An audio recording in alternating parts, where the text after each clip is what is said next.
Bueno, en este momento estamos en vivo para la Fundación Museo del Transporte de Antioquia. Para los que acaban de conectarse, pues les contamos que hoy va a ser una tertulia muy interesante donde vamos a hablar acerca de la historia del automovilismo colombiano y vamos a esperar 5 minuticos para que la gente se vaya conectando. Le damos la bienvenida a don Santiago, a don William, a este espacio. Muchas gracias por estar aquí en el espacio del Museo del Transporte. A los que van llegando de nuevo, les recordamos que vamos a esperar 5 minuticos para empezar la tertulia. Bienvenidos. ¿Cómo se encuentran el día de hoy? Raúl, muy buenos días, muy buenas tardes. Muchas gracias por la invitación. Otra vez con el Museo del Transporte, muy chévere que podamos hacer este recuento de nuestra historia del automovilismo, que de una vez solicito la cuña. Todas las personas que tengan archivos, conocimiento, documentos y toda la cuestión, por favor ayúdenos porque estamos haciendo este documento con William y con Janet para lograr hacer el mayor acúmulo de información de nuestro automovilismo desde 1923, que creemos que fue nuestra primera carrera, hasta los días de hoy. Entonces, bienvenido cualquier tipo de información, bien sea con William, con Janet o conmigo, podemos recaudar toda la información y echar para adelante. Adelante, William. Bueno, Santiago, ¿cómo están ustedes? Muy chévere poder contarles cuál es realmente la idea que hemos tenido con la federación, y en esto sí queremos ser muy claros, a ver si nos puede colaborar todo el mundo, porque este es un trabajo para todos, ¿sí? Y es recopilar toda esa historia que tenemos de tanto tiempo, fotografías, datos. Ha sido una labor bastante larga, pero yo creo que vamos por muy buen camino.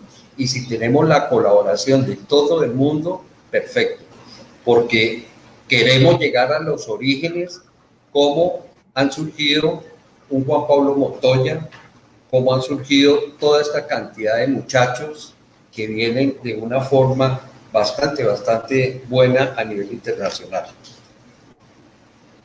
Bueno, para los que se van conectando a la transmisión de la tertulia del Museo del Transporte, les contamos que hoy vamos a hablar de la historia del automovilismo colombiano con dos invitados de lujo, William Vieri y don Santiago Echavarría, y estamos esperando otros 3 minuticos a que la gente se vaya conectando para iniciar la tertulia. Y de nuevo, pues muchas gracias a don Santiago y don William por aceptar la invitación para la tertulia. No, señor, con mucho gusto. Aquí hemos estado escarbando un poquito en el baúl de los recuerdos, desempolvando. No, pues muchas gracias a todos. Y tenemos aquí algunos datos para contarles e informarle a la gente, que me he sorprendido yo también con cosas que no conocía, como el artículo que la semana antepasada William escribió y creamos en la última envío de la historia del automóvil, que fue la carrera de la cordialidad, que me pareció una cuestión excelente.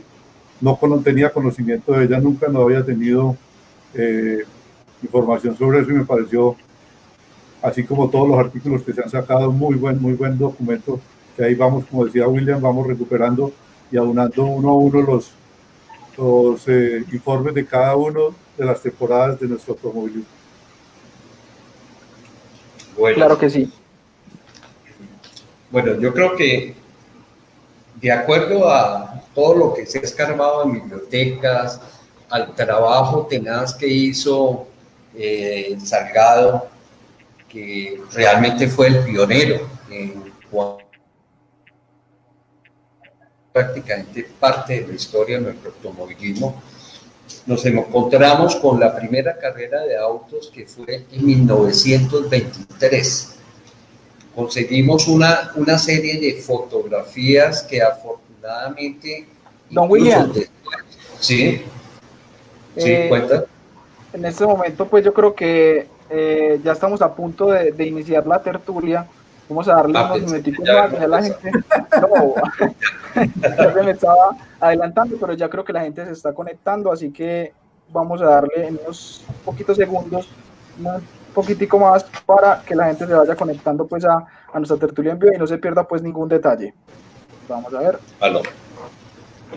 Sí, vamos a esperar. Sí, yo creo que ya estamos a punto de iniciar nuestra tertulia. Déjame un momentico. Tú das la bandera, cuadros, la partida. Sí, señor, claro que sí. Bueno, yo creo que ya estamos suficientes conectados. Para las personas que acaban de llegar, pues estamos aquí en nuestra tertulia del Museo del Transporte y hoy hablaremos de historias del automovilismo colombiano con dos invitados de lujo. Por un lado está don Santiago Echavarría Londoño, que es el presidente de la Federación Colombiana de Automovilismo Deportivo y además es un piloto experimentado de rally, y don William Vieri, que es coautor de Historia del Automovilismo en Colombia y un apasionado del automovilismo. Así que, don William, don Santiago, esta es su casa, los dejo para que nos cuenten más de historia. William, adelante que tú tienes Listo. el acelerador para arrancar con la primera etapa de esta historia. Bueno, perfecto. De acuerdo pues a toda la investigación que se ha hecho, la primera carrera que tenemos conocimiento que se llevó a cabo en Bogotá y Colombia fue en el año de 1923. ¿Sí? Desafortunadamente no teníamos mayor información en cuanto a los autos que participaron. Posteriormente, después del artículo que se publicó, nos empezaron a llegar fotografías, como la podemos ver directamente ahorita en estos momentos en estas 5 fotografías, ¿correcto? Esta carrera fueron 15 autos los que se inscribieron y llegaron a un promedio escalofriante en esa época, como eran los 105 kilómetros por hora. Hay una anécdota, Santiago, muy simpática de esto. Ellos no contaron con que se fuera a encunetar algún carro. Y preciso se encunetó un carro y tratando entre todos de sacar el carro, llegó un campesino y les dijo, no, vengan, y les prestó unos bueyes y con los bueyes ese campesino se convirtió en la primera que tuvo una carrera en Colombia y sacaron del barrial no solamente a uno, sino a 4 automóviles, que es una anécdota muy simpática. Entiendo que esta prueba fue una prueba cronometrada individual, que fue 1 a 1, según dice José Salgado Uribe, fue 1 a 1 los tiempos que se sacaron en esta prueba, que entiendo, si mal no estoy, que fue como de 2 o 3 kilómetros de longitud, ahí como vemos el terreno destapado, adelante del municipio de Soacha, que salía más o menos, creo que donde hoy es, o donde fue Musú, hasta Soacha, 1.4 kilómetros, no me acuerdo exactamente, sí, pero eran pruebas individuales. Que se llamaba Tres Esquinas, el Musú. Pasaban Bosa y Soacha, terminaba en Soacha, eran 3 kilómetros, pero 3 kilómetros de infierno total, pues sí. Imagínate esas carreteras de... Esta carrera fue pues muy promocionada en su momento y todo, y dio pie para más adelante ya organizar una carrera como lo iremos a ver ahorita. Esa carrera ya fue años después, en 1941, ¿sí? Y si verás, era toda una logística impresionante porque iba a unir Bogotá, Armenia, Cali, Manizales, Girardot, Bogotá. Eso era toda una odisea, más o menos estamos hablando de más de 1.200 kilómetros. ¿Sí?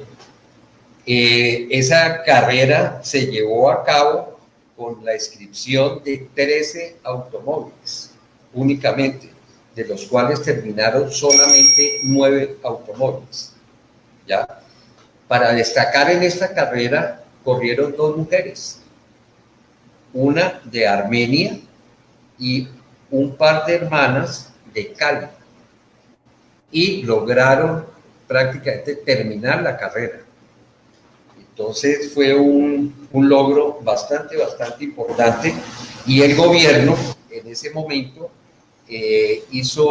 cuando terminó la carrera, que terminó en Bogotá en el Campín, con los 9 automóviles, hizo mucho alarde a continuar promoviendo este tipo de eventos, porque se dieron cuenta de la magnitud de cantidad de gente que acudió a esta carrera, ¿sí? A todo lo largo del país, donde iban pasando. En esta carrera ganó Eduardo Moncayo en un flamante Lincoln de los años 38, 40 más o menos. Esa carrera fue muy, muy importante, ¿correcto? En esa carrera, Bueno, perdóname, William, sí, participó el señor Pierre Albrecht, que si mal no entiendo es familiar de Ronnie Albrecht, nuestro piloto que ya hace algún tiempo no participa en nuestras pruebas, pero él es familiar, si mal no estoy, fue tío o abuelo de Ronnie, y él también participó en el equipo de Eduardo Roncayo. ya, sí, estoy casi seguro que era el abuelo De Ronnie. de Ronnie, sí. Bueno, lo que sí ya marcó una pauta impresionante en la fiebre del automovilismo, no solamente para Colombia, sino para todo Sudamérica, fue la famosa carrera Buenos Aires-Caracas del 48. Esta carrera, donde se inscribieron más de 140 automóviles, ¿sí? En su gran mayoría argentinos, participaron chilenos, bolivianos y peruanos, ¿correcto? Esta carrera le dio mucha fuerza a todo nuestro automovilismo realmente latinoamericano, y vamos a ver más adelante cómo impactó en Colombia.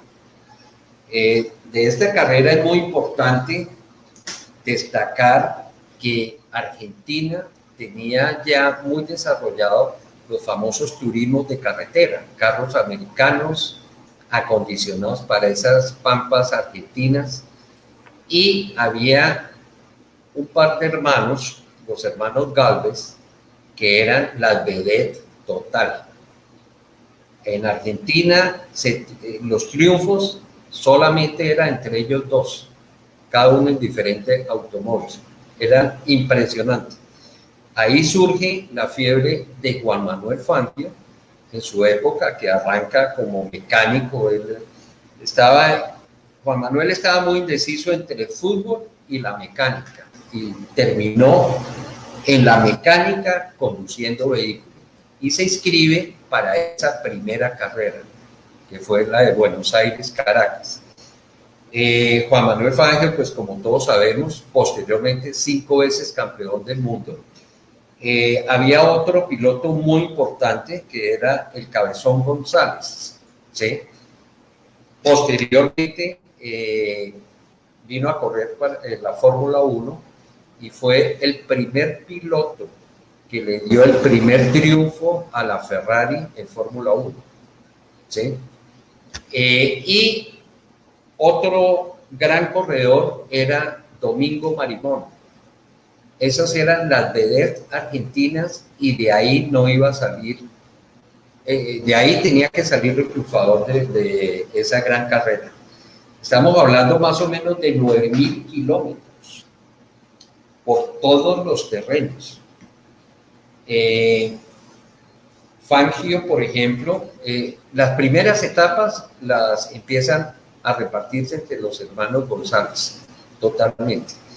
Fangio, saliendo de Bolivia, triunfa, y al día siguiente, en la próxima carrera, ya Fangio pasó del puesto 20 y pico, si no estoy mal, a estar entre los 4 o 5 mejores. Sufre un accidente llegando al Cusco, si no estoy mal, un accidente fatal, porque su gran amigo y compañero murió, como lo podemos ver en la imagen. Está, ¿sí?, con su compañero antes de largar el carro, y en la parte de abajo podemos ver el carro estrellado posteriormente del accidente. Entonces esto implicó el retiro de Fanfe. Los hermanos Gálvez los vemos en la foto en la primera foto que estamos viendo, y eran impresionantes. Aquí en Colombia, cuando llegaron los Gálvez, ganaron todas las etapas acá en Colombia. Posteriormente está Marimón, Domingo Marimón, un gran corredor. Incluso Marimón tuvo un hijo que hubiera sido un prodigio en la Fórmula 1 en esa época. Un muchacho de 17 años llegó a Europa. En su segunda carrera quedó tercero en Bélgica y desafortunadamente murió muy joven. Muy joven, se mató. Fue el primer piloto también, desafortunadamente argentino, que muere en plena competencia en Fórmula 1. Bueno, lo más irónico de la carrera es que esta carrera la tenían dominada prácticamente los hermanos Gálvez. Iba primero o segundo en la general. Llegando a Cúcuta, en la etapa de Cúcuta, ya entrando a Venezuela, la antepenúltima etapa, uno de los carros se accidenta. Gálvez, el hermano, va de puntero, gana esa etapa, y ya la última etapa, ya tenían en el bolsillo el triunfo, y cuando va uno de los hermanos ya punteando, que era el ganador absoluto prácticamente de ese gran premio, hay un problema con la suspensión y se para el hermano y lo remolca hasta cierto punto para poderlo ayudar.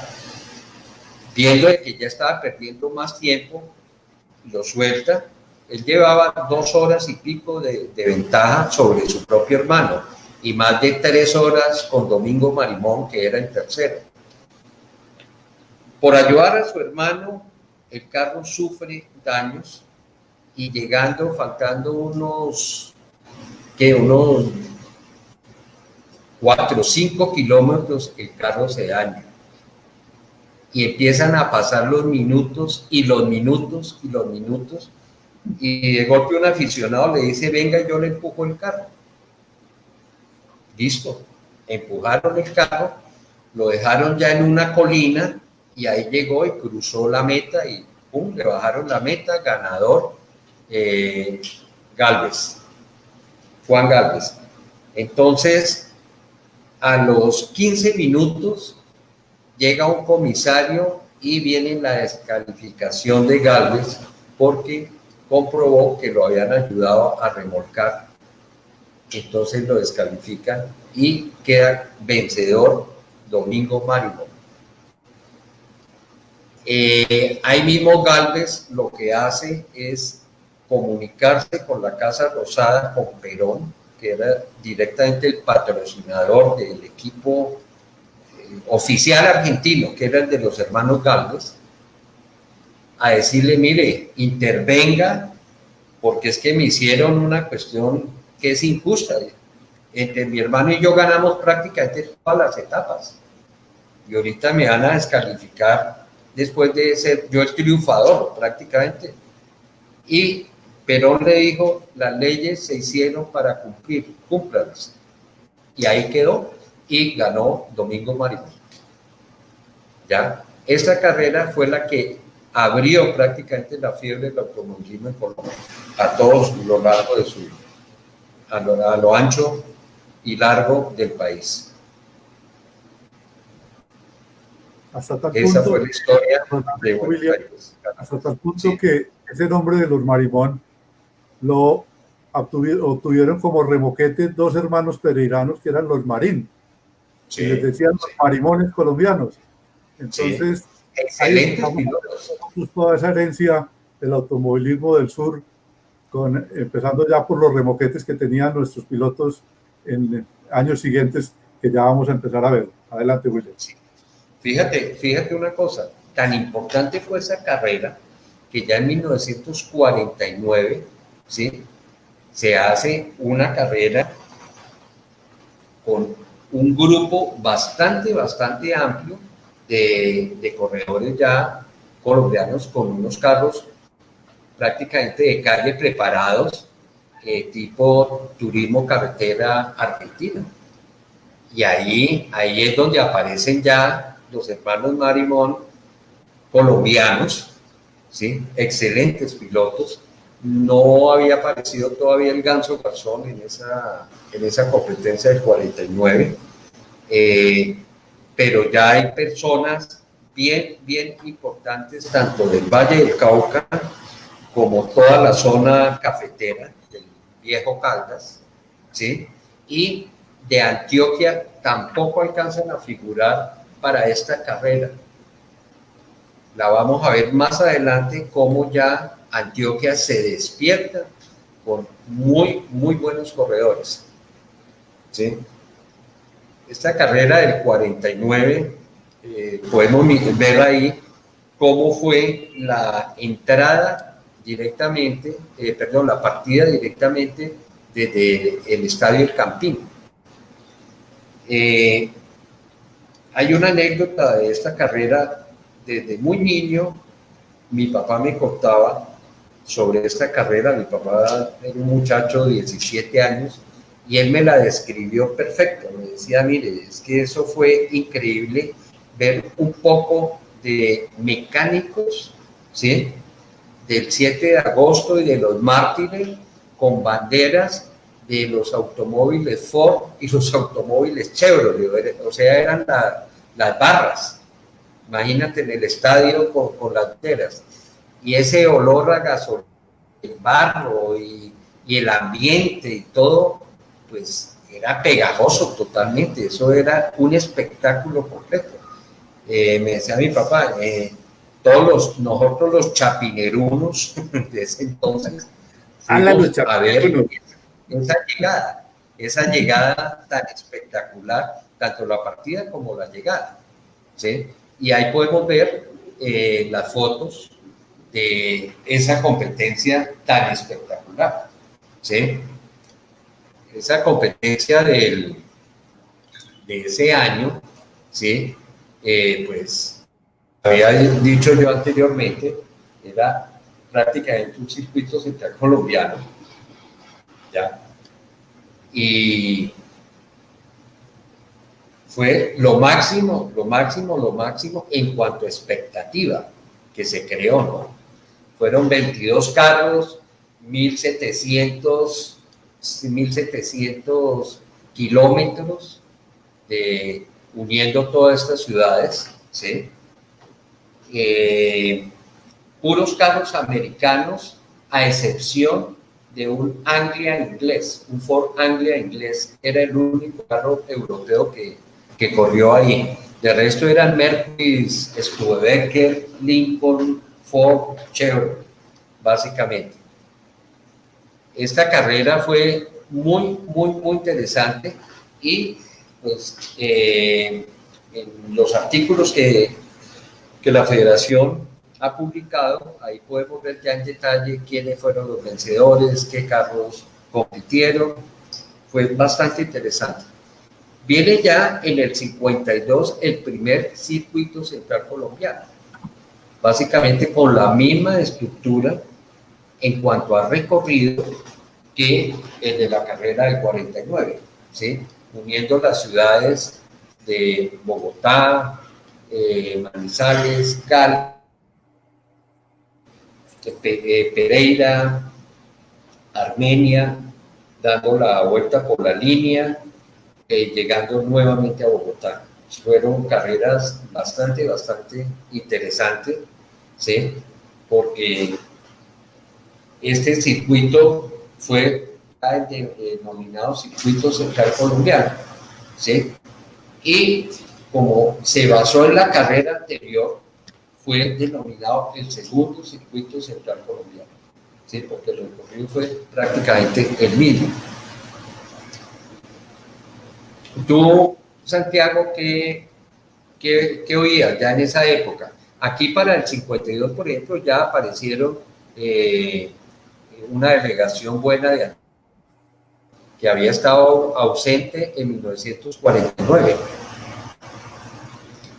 Sí, no, yo para lo del circuito central colombiano tengo que hacerles unas acotaciones que, por ejemplo, ahí participaba este señor Levy, que era el Sí, representante de la marca Studebaker, y su copiloto era Álvaro Porras, el papá de nuestro correcto. anterior presidente de la federación, Hernán Porras. Sí, es correcto. Eran el equipo más fuerte que tenían y eran los que iban ganando la carrera del 49 y estuvieron, todas estas pruebas, William, fueron organizadas por el Automóvil Club de Colombia, porque el Automóvil Club de Colombia en ese momento era el club de mayor antigüedad, o sigue siendo por ahora, están en este momento cumpliendo, van a cumplir 80 años, entonces es una de las carreras, primeras carreras organizadas por el Automóvil Club de Colombia. Adelante, William. Correcto. Y ya que hablas del triunfo de Levi, fueron dos Studebaker los que corrieron, ¿sí? Desafortunadamente, que iba punteando, que era el Liv. coequipero de Levi, tuvo un accidente, llega, gana la carrera, ¿sí? Queda 1-2, si no estoy mal, del Studebaker, y le hacen una publicidad en Estados Unidos a ese triunfo de Studebaker sobre Ford y sobre Chevrolet impresionante. Y hubo muchos reportajes en revistas americanas y todo hablando sobre ese gran triunfo de Studebaker en el año 49. Sí. Ahí empezaron a verse también las primeras reglamentaciones por categorías. Sí, correcto. Empezaron a verse las primeras reglamentaciones por categorías, que fue cuando empezaron a verse ya los carros europeos, a meterse a los carros europeos en el 53, cuando el general Rojas Pinilla entró a la presidencia de Colombia y empezó a patrocinar el automovilismo por parte de las fuerzas militares. Y entonces fue cuando ya empezaron a trabajar el automovilismo, ya es unos añitos más adelante, 2-3 añitos más adelante, entonces sigue William con la cronología de nuestra charla. Bueno, fíjate, una cuestión muy importante. Se hace la carrera del 49, ¿correcto? Y en el 50, México organiza su primera carrera panamericana. México quería estar a la altura porque era Argentina para Europa, en el mundo de la Fórmula 1 y los Sport. México quería estar para los Estados Unidos y para Europa en la parte de Sport prototipos de ese entonces, con una carrera de importancia. Entonces, así como México organiza en 1950 su primera Panamericana, pero ahí realmente fueron muy poquitos, 2 equipos europeos, de resto fueron puros americanos, y más estaban haciendo la NASCAR en Estados Unidos. Lo que me llevé de sorpresa investigando fue que fue una delegación de Colombia a esa primera carrera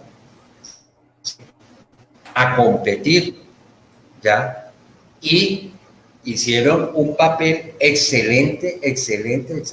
Fueron incluso los hermanos de Pereira, los Marimón colombianos, fueron a competir. Los Marín. Los famosos Marín, que les decían los Marimón. Sí. ¿Sí?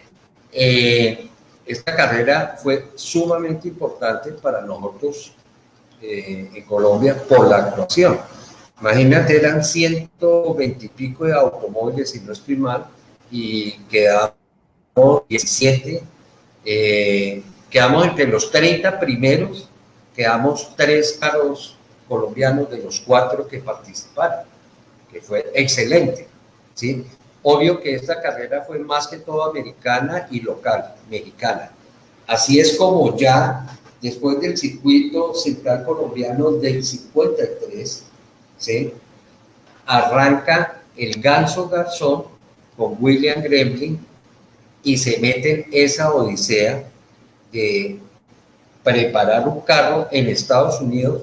Lo compraron en Estados Unidos, lo prepararon incluso en la casa de un hermano de William Gremlin en Indiana, este carro de los móviles que vemos acá en la gráfica, y llegan directamente la víspera al circuito, ¿sí?, de arrancar pues el circuito panamericano, y los pobres no consiguieron hotel.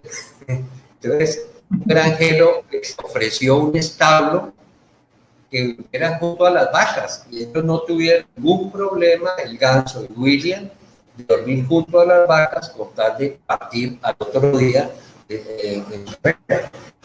Le fue muy bien, porque ya esta competencia sí vino la plana mayor de Europa. Imagínate, vino el equipo Lance, comandado por el campeón mundial de Fórmula 1, en ese momento Juan Manuel Fangio. Vino con 3 prototipos, vino el equipo Ferrari con 3 prototipos, vinieron Jaguar, vino toda la europea, todos los de la Gran Carpa. Y por el lado de Estados Unidos acababan de arrancar todo, entonces estaban en una fiebre. Vinieron también casi todos los que competían en las 500 millas de Indianápolis y los que estaban compitiendo en la NASCAR. Acuérdate que las 500 millas en esa época era parte del calendario de la Fórmula 1. Entonces, el papel Ganso y de William, que quedaron 27 entre 200 y pico de vehículos, fue extraordinario, con un carro preparado por ellos mismos, ¿sí?, mientras que los otros eran totalmente de fábrica. Entonces, esta carrera sí que abrió el panorama total. Para esta carrera fue muy simpático una anécdota, es que el general Rojas Pinilla patrocinó por medio de un bono de 700 pesos, si no estoy mal, o 7,000 pesos, tal vez son 7,000 pesos, que era un jurgo de plata para apoyar al Ganso y a William en esa carrera. Y pues tocaba con recursos propios y personas de los mártires, de toda la Caracas con 19, que eran todos los que vendían repuestos y todo, hicieron vaca para que el Ganso y William pudieran asistir a esa carrera. Volvieron en el... Te hago ahí un paréntesis, William, y antes de que pasemos al circuito central colombiano siguiente, vamos a hablar del primer circuito San Diego, que antes se llamaba, o se llamó Circuito Los Tortugas, porque este circuito siempre ha sido organizado por el Club Los Tortugas. Entonces, en 1953, para el 1955, ya se realizó el primer circuito San Diego, que se corría donde pues hoy el Museo Nacional, que antes lo llamaban el Panóptico, porque esa fue la cárcel de la época de la colonia, sí, al frente de donde era la planta de Bavaria, ahí en la carrera séptima, como con 32 o 30, algo así, estilo, 33. Decían que en esa zona eso estaba lleno de concesionarios de carros y de talleres mecánicos.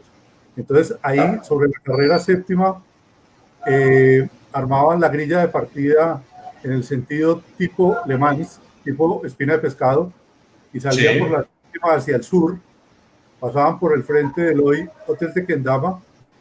Al frente del Hotel Tequendama había una glorieta que era la glorieta de San Diego, hacían el retorno hacia el norte por la séptima, bajaban por la 36 donde era el edificio de la ESO colombiana y Ecopetrol, y cogían la 13 hacia el sur y la meta era al frente de la planta de Bavaria.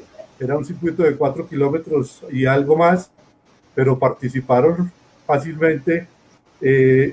Tuvieron que dividirla en 4 categorías, porque ya eran tantos participantes y hicieron muchas categorías, 4 categorías para esta prueba, en donde era la primera vez que participaban ya los vehículos Sport europeos, como los Triumph, los Bentley, los MG Morgan, y entonces empezaron a darse los primeros también Porsche que llegaron, que aunque eran de baja cilindrada, contra los V8 americanos. Entonces empezaron a ver esas luchas de los carros americanos, que era lo que estábamos acostumbrados a ver con la producción ya europea que trajeron muchos venezolanos que vinieron a correr y los mismos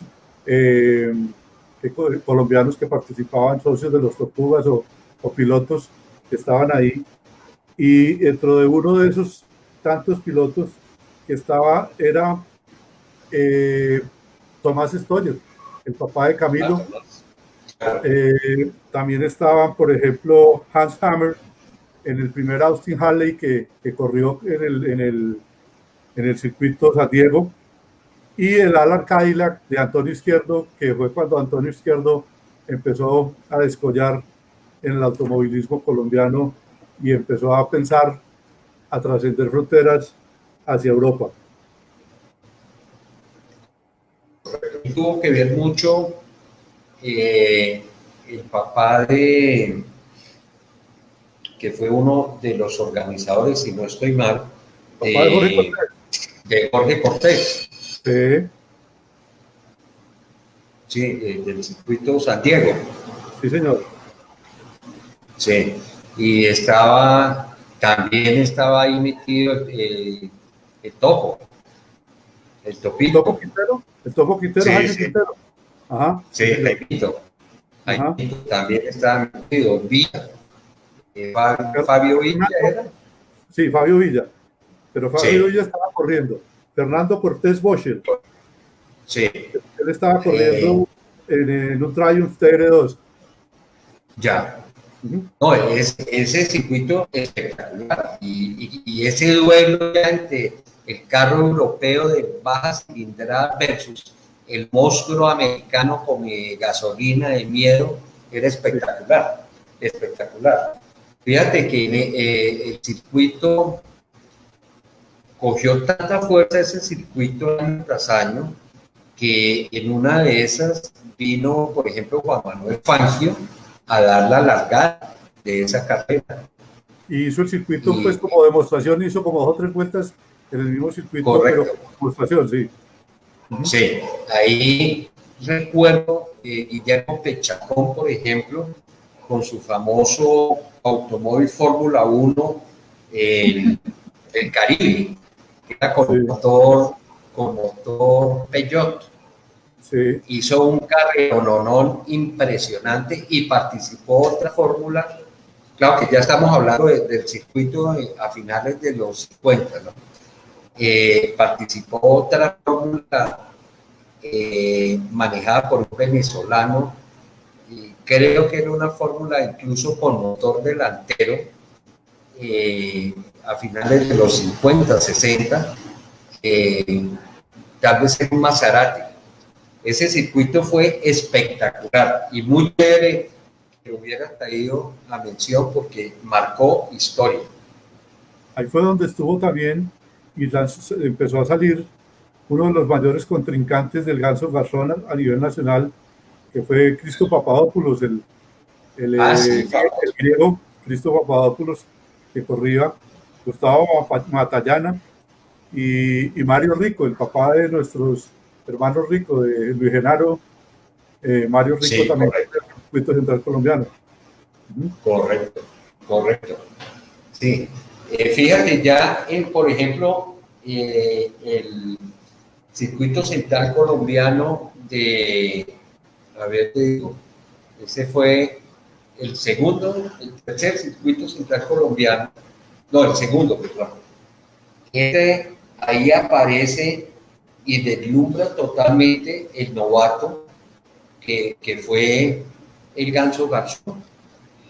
un muchacho que nadie había oído hablar de él, un muchacho que preparaba, si no estoy mal, tenía su taller como en la Estrada o algo así, y ahí preparando su carrito, un carro viejo que supuestamente se lo habían regalado, un Cadillac viejo, y lo preparó y corrió y ganó de novato, pues a lo Montoya en la Indy, ganó el circuito central colombiano. A raíz de eso fue que vino ya después el patrocinio directamente de Rojas Pinilla, y fue cuando fue a correr a la Panamericana que hablábamos ahora. El venezolano que tú decías que corrió en la Fórmula fue Lino Fallén. Exacto. Lino Fallén en una Stangeli Fiat. Sí, sí, correcto. Sí, era blanca, si no estoy mal, la fórmula. Correcto. Sí. El circuito central colombiano fue muy importante para el automovilismo realmente. Tú como ralista, me imagino que sí aprecias lo que tocó en esas épocas nuestras carreteras o caminos de herradura prácticamente para todos estos pilotos que eran muy valientes, muy valientes. Imagínate esos amortiguadores, llantas, todo. Aparte de ser el inicio de nuestro automovilismo, yo creo que es el inicio de nuestro ralismo, porque pues como tú dices, todas esas carreteras que eran de cascajo suelto y piedra laja que cortaba las llantas que parecían cortadas con hachas. Decía un tío mío que corría el circuito central colombiano, Jorge Mario Londoño, decía que las llantas, haga de cuenta que las hubiera pasado uno con un hacha, las hubiera cortado por la mitad, y llantas perfectamente nuevas con un grosor y una fortaleza que prácticamente eran llantas de camión que le montaban a esos carros, porque yo tengo las anécdotas contadas por él. A los carros, la parte de atrás, el asiento de atrás, se los quitaban y amarraban con unas correas de lámina de acero una caneca de 55 galones, que era el tanque suplementario de esos carros. Imagínense las bombas ambulantes que eran.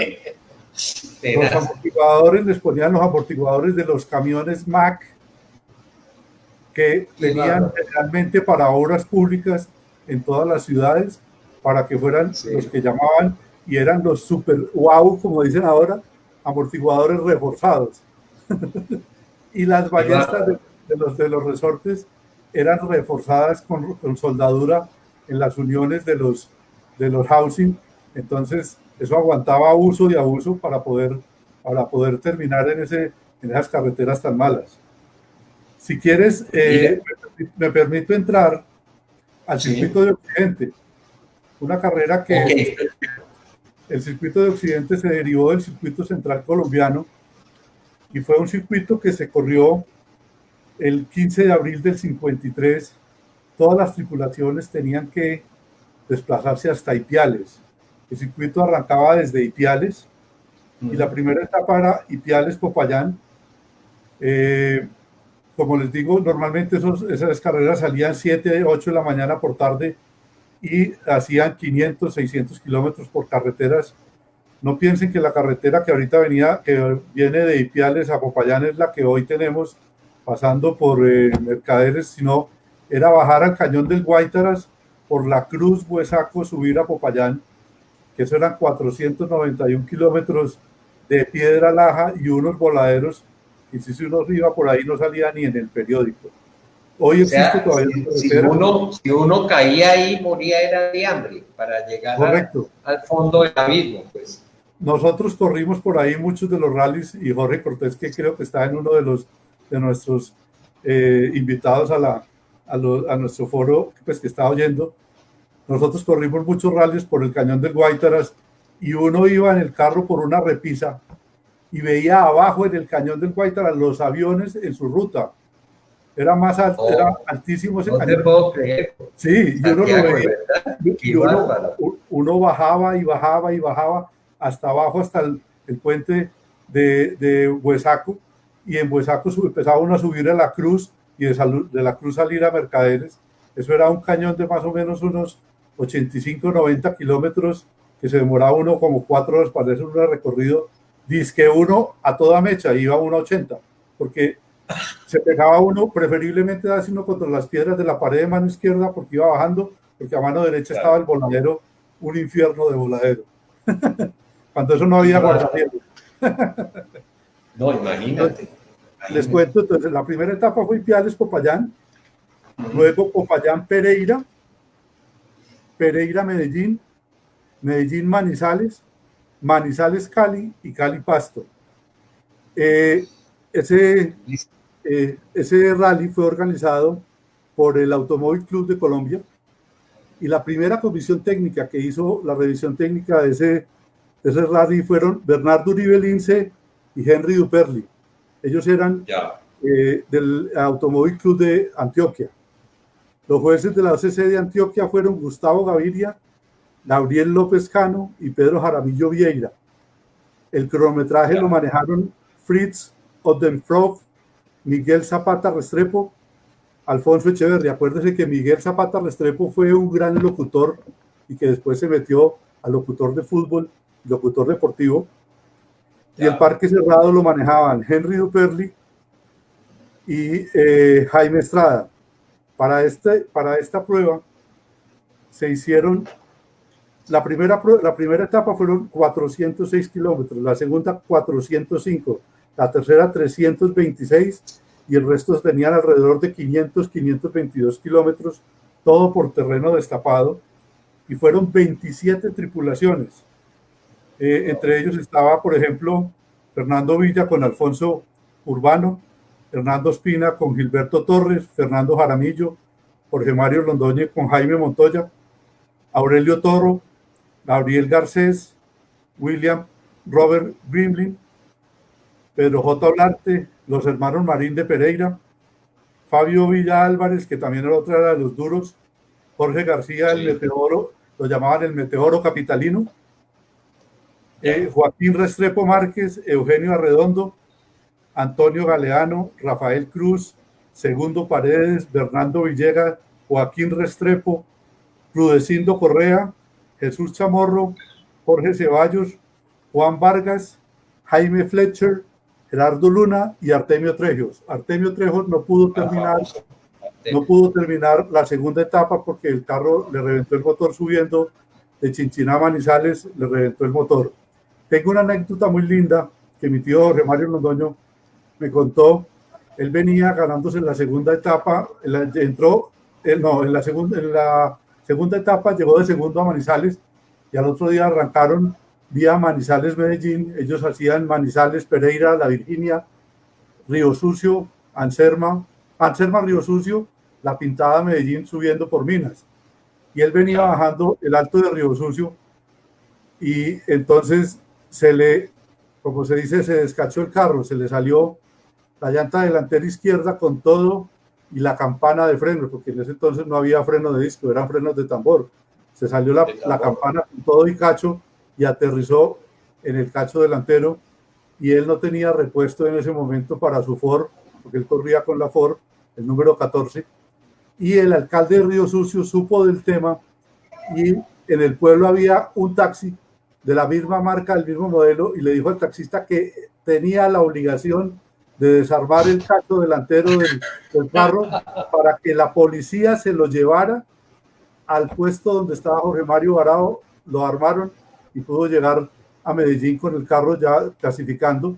Pero entonces mi abuelo, que era el papá de él, le dijo que esa carrera era muy peligroso, que no lo dejaba salir al otro día y no le permitió la salida de Medellín otra vez para Cali. Entonces él tuvo que terminar su carrera ahí del circuito de Occidente. Son las anécdotas básicas. ¿Qué anécdota? Imagínate, detrás de cada carrera, ese tipo de anécdotas. Eso es lo que enriquece este deporte.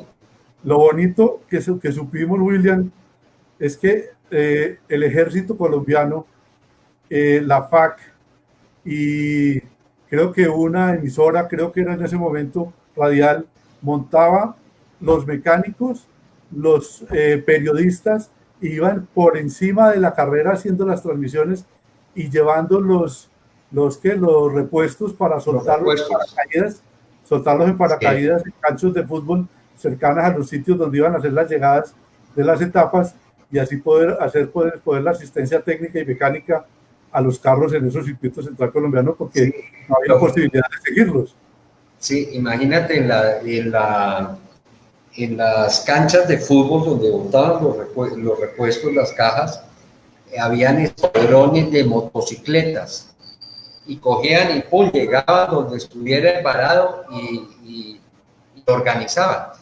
Mira un detalle, por ejemplo, el Ganso Garzón, en esa época, y tú, por ejemplo, la doble Ascogamoso y todo, si tú mirabas el carro de Ganso Garzón, a un lado tenía su gran extinguidor y al otro lado tenía el tanque de soldadura, con todo el equipo de soldadura. Y él mismo se bajaba y soldaba la pieza que se rompiera y siga. Eso era de locos, pues, de locos. Y acuérdense que ninguno de ellos llevaba casco ni llevaban roll bar, a duras penas llevaban unos guantes de hilo que era con lo que se protegían de esos timones que eran más duros, que parecía manejando un tractor, y se pelaban las manos, pues, dirección hidráulica ni pensar, y llantas delgaditicas de una altura de unos perfiles altísimos. Entonces, esos eran unos tanques de guerra. Vimos en la foto anterior cuando este carro se estrelló llegando a Caracas, el de los hermanos, los argentinos, que estaba medio achatado y fue un accidente mortal para el copiloto, y el carro medio se había achatado para que vieran el grosor de las platinas, porque esas no eran láminas, sino platinas que tenían esos carros en ese entonces. Correcto. Sí, no, es que todo lo que se pueda uno imaginar y escuchar, no alcanza uno a interpretar realmente lo que era en esa época correr. Eso era para gente muy valiente. Mira, yo de niño, por ejemplo, la primera vez que conocí al Ganso Garzón, yo estaba muy niño, me llamaba la atención, era el carro todo sucio y se bajaba un tipo impecable con una camisa blanca y una corbata roja. Sí. Y yo decía, pero ¿cómo no se sucia? Eso sí usaba guantes. Era impecable. En cambio, los hermanos, los de Pereira, esos sí andaban todos llenos de grasa y todo, bonachones, simpáticos, sin ningún problema. El Ganso era impecable. Acuérdese que había las carreras, por ejemplo, el circuito Fundadores y todos los del eje cafetero, había una modalidad de cascos que se usaba, que era el pañuelo. Al pañuelo se le hacían, en cada punta, se le hacían un nudo para crear que el pañuelo le entrara uno forzado a la cabeza. Ese pañuelo se metía en agua y ese era el refrigerio para uno ir manejando con el casco refrigerante. Los marines se bajaban con esos pañuelos puestos en la cabeza y todos engrasados y empolvados eso era espectacular. Otra cosa simpática en el circuito central colombiano, los baldados de agua a través de las ventanas de los carros abiertos, que quedaban ciegos prácticamente, pero se refrescaban, porque en esas temperaturas era impresionante. Y esas calles de honor que les hacían a la entrada de los pueblos y a las salidas en cada una de las etapas, eso era un espectáculo, lo que era la afición para este nacimiento del automovilismo en Colombia. Jorge Cortés, pues mira, una anécdota, estando pues ya en rally hace muy poco, años 80 más o menos, Jorge Cortés estaba participando en un rally internacional de Pasto y estábamos traspasando por la ciudad, el pueblo de Sandoná, que nosotros prácticamente en esos pueblos no teníamos que navegar porque era la calle humana que nos hacía prácticamente la ruta de pasada por entre los pueblos, y a nosotros nos tiraban de todo pasando por los pueblos. A Jorge un día le tiraron un pollo asado dentro del carro. Él estaba corriendo, no me acuerdo, el navegante de él era Canuto, sí, creo que era con Canuto, y les tiraron un pollo asado dentro del carro porque sabían que Jorge era uno de los principales, de los más fijos ganadores del rally, y él iba corriendo en el Fiat 147 del Cesana Racing. Ya. Ese anécdota le hubiera pasado a Juan Pablo Montoya, frena, para, se come el pollo que le fascina, los alcanza y gana. Sí. ¿Qué te iba a decir?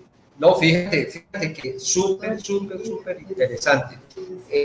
Si te parece, Santiago, pasamos a otro evento que pues yo creo que marcó historia en nuestro automovilismo, como fue las carreras bolivarianas de automovilismo que organizaron lo que fue Venezuela, Ecuador, Perú y Colombia. Yo Correcto, creo que adelante que yo no tengo datos de ese estilo. Antes me voy a deleitar oyendo toda esa información que tú nos puedas dar, William, y todos los asistentes a este foro. Aquí lo novedoso fue eso fue en el año 67. Lo novedoso de esta carrera fue los carros que pudimos ver aquí en Colombia, en Perú, en Ecuador, en Venezuela. Lo que era Venezuela y Perú tenían unos carros, pero fuera de serie, por decirte.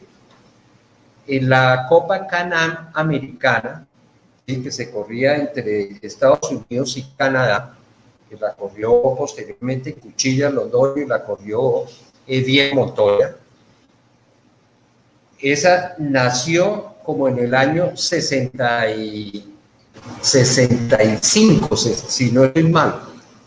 Y ahí fue cuando Bruce McLaren creó los prototipos McLaren. Al año y pico de haber producido esos vehículos, ya Perú tenía 2 carros de esos, uno con motor Chevrolet y le ponía el motor Oldsmobile también, y el otro con motor Ford, pero eran unas naves impresionantes.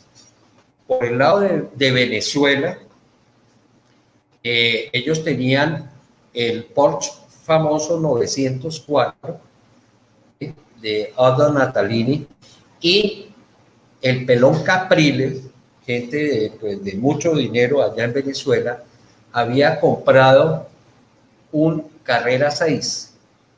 La familia Capriles, que toda la vida ha tenido plata allá en Venezuela. Pero correcto. Lo novedoso de este carro era la pinta. La pinta era de tigre. Aquí le decían la cebra, pero en realidad era amarillo con negro, era un tigre de Bengala. Era un Carrera 6 que había terminado tercero en Sebring, ¿sí? Capriles lo compró y ese carro vino y barrió completamente. Prácticamente con ese carro se ganó el campeonato bolivariano.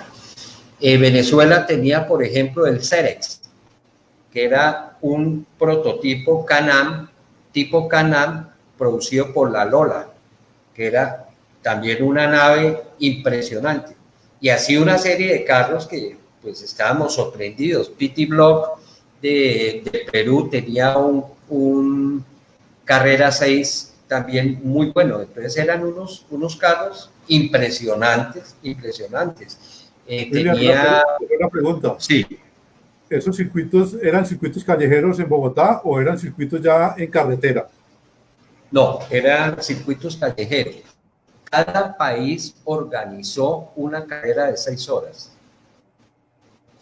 Entonces, Caracas hizo sus 6 horas, Ecuador en Quito hizo las 6 horas, Perú en Campo de Marte hizo las 6 horas y Bogotá en el circuito del Campín, que cogía hasta el Parkway de la Soledad y todo, hizo las 6 horas. En Bogotá, concretamente en esa carrera, iba barriendo el Porsche de Capriles, lo estamos viendo ahí en la gráfica, completamente, y desafortunadamente el carro tuvo una avería y le permitió el triunfo al Perú a través del McLaren Chevrolet, que es el que vemos en la parte de abajo. Él fue el que ganó aquí en Colombia, pero el duelo fue un mano a mano impresionante. Colombia pues participó carros fuertes en ese entonces, de alta cilindrada estaba el de Otto Baños, el Chevet, participó Bolovit, participó... ¿Con el Chevrolet o con la Zebra? ¿Con el Cortina? No, él participó con el Chevet, Ya. no con el Chevy, con el Chevet. Si no estoy mal, de resto, en cilindradas pequeñas, pues Colombia tenía un potencial fuerte, ¿sí? Con los famosos DKW, los Barbour, los Mini Cooper pequeños, los Volkswagen acondicionados. También fue un duelo muy, muy interesante. Pero lo que se gozó la carrera fue las cilindradas grandes, que era impresionante ver esos automóviles. Entonces, el circuito, el de Venezuela, el circuito de Ecuador, el circuito del Perú, los ganó Capriles en la Cebra, ¿sí? Y el de Bogotá fue ganado McLaren Chevrolet. Fue una carrera espectacular y abrió mucha expectativa al automovilismo colombiano. Muchísimo. Sí, esas fueron prácticamente las primeras 6 horas que se llevaron a cabo. Correcto. Sí. Bueno, si quieres, pasemos a la próxima. Don William Sí. y don Santiago, vamos a leer un poquito de comentarios en esta parte para proseguir pues con la otra parte de la tertulia. Por acá nos escriben, yo se los voy a ir mostrando pues en pantalla. Sí.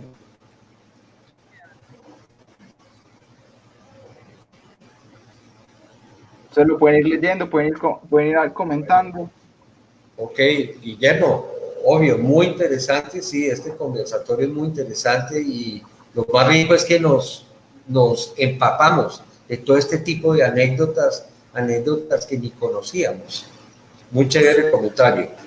Guillermo, compañero de rallies y mecánico en este momento, preparador también de carros de autódromo y compañero de rally de muchos ratos. Jorge Cortés Mora, aquí está nuestra insignia, nuestro profesor.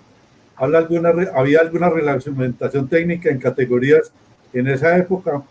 Entiendo yo que para el primer circuito Santiago fue cuando ingresaron las primeras categorías, y las primeras categorías más o menos tengo yo presente que estaban los V8, siendo pues los primeros vehículos, y después ya estaban, perdóneme, yo hago una búsqueda en mi pequeño archivo de ese tema, y fue cuando empezaron a entrar los vehículos europeos, y así empezaron a agrandar las categorías, porque por ejemplo ay Dios mío, la primera serie fue formada por autos de turismo de serie acondicionados. La segunda serie fue para los autos deportivos de alta cilindrada y especificaciones, que fueron los que generaron la mayor expectativa. La tercera serie exclusivamente formada por automóviles MG Sport, y fue ganada por Bud West Chief en un MGTD, y las otras categorías fueron formadas por los Triumph TR2 de Fernando Cortés Bosch, los Porsche de baja cilindrada, y 11 automóviles Triumph TR2 y TR3 fueron los que formaron al final la competencia que constituyó la serie más disputada en la parte de los europeos. Bueno, por acá nos comenta don Hernán, que me acaba de mandar unas foticos que ahorita les voy a hacer llegar.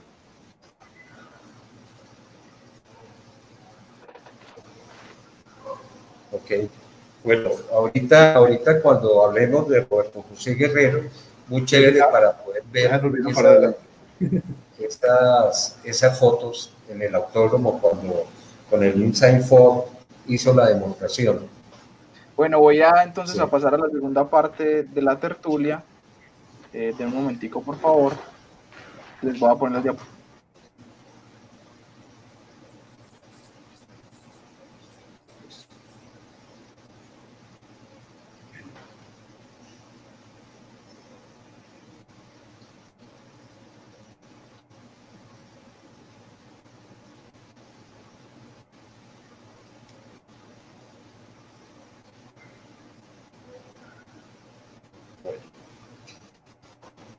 eh, la federación quiso hacer un recuento resaltando momentos de pilotos muy importantes para el crecimiento de nuestro deporte. Y uno de los pioneros definitivamente fue Antonio Izquierdo, un conductor, primero que todo un caballero dentro y fuera de las pistas, espectacular. El típico bogotano, elegante en su conducción, manejaba con manos de seda realmente. Él fue muy importante porque él marcó prácticamente el primer colombiano que participó en carreras importantes, como fueron las 12 horas de Rennes en Francia. ¿Sí? Él corría en un Bristol 58, corrió unas 4 carreras muy importantes en Europa, estuvo bien realmente, pero pues era con recursos propios.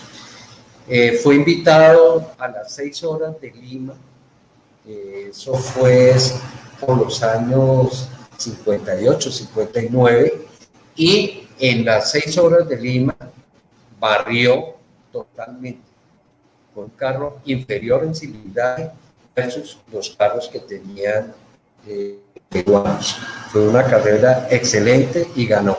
Participó también en Cuba, en carreras de sport prototipo, participó en Venezuela, en Caracas, y participó en Bahamas, donde hizo pues destacada actuación, siempre 14, 12, pero es que competía, por decirte algo, el de Caracas, donde participó, el ganador fue P. Hill, el americano, que al año siguiente fue campeón de Fórmula 1. Era gente muy, muy buena. Piero Taruffi, Fangio, Steve Mons. Entonces, Antonio Izquierdo merece un sitio muy, muy especial. Pasemos a la próxima. Bueno, Guillermo Pechacón. Guillermo Pechacón marcó también un hito importantísimo. Primero, la construcción de ese famoso Fórmula 1, que era espectacular para la época. Un carro, si no estoy mal, 1600 centímetros. El Caribe 1600. Sí, corrió circuito central colombiano y fue invitado a competir en las 6 horas de Ecuador, en Yaguarcocha, en Quito. En Yaguarcocha todavía no estaba. Y sin hacer relevo con nadie, conduciendo las 6 horas, se la ganó de punta a punta esa carrera. Esto fue en el 64.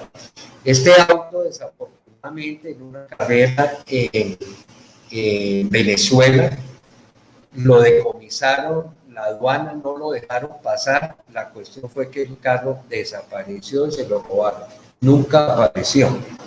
En estos momentos hay un sobrino de Guillermo Pechacón que vive en España, que incluso corrió en la Fórmula 3 española y fue subcampeón como en el 96. De él iré más adelante pues a hablar. Este muchacho está haciendo la réplica de ese carro, pero en España. O sea, el famoso Caribe lo vamos a ver en réplica tal cual. Entonces, con Guillermo, que vive en Cali, nos hemos hablado y me está manteniendo muy informado de esta parte, y fue un carro que marcó historia. Pasemos a la próxima. Bueno, aquí en la inauguración de Yaguarcocha, el autódromo del Ecuador, donde tantos triunfos ha tenido Colombia, marcó un hito importantísimo en el 73, porque se hicieron las 12 horas de Yaguarcocha. Estamos hablando de palabras mayores, 12 horas. Pero William, hay que anotar que este circuito que se corrió entonces ese era el circuito largo, donde tendríamos Sí. la famosa curva de la Paloma, que era aquella curva que parecía un avión haciendo un loop. Cuando entraba uno a la curva, era una curva viniendo de abajo desde el pueblo de Yaguarcocha, cuando estaba haciendo uno el circuito en contra de las manecillas del reloj, y entraba uno una derecha completamente cerrada, que era un gancho y con un peralte pero altísimo, no veía uno el vértice de la siguiente curva, la llamaban la curva de la paloma porque se asemejaba a las alas de una paloma con sus alas abiertas.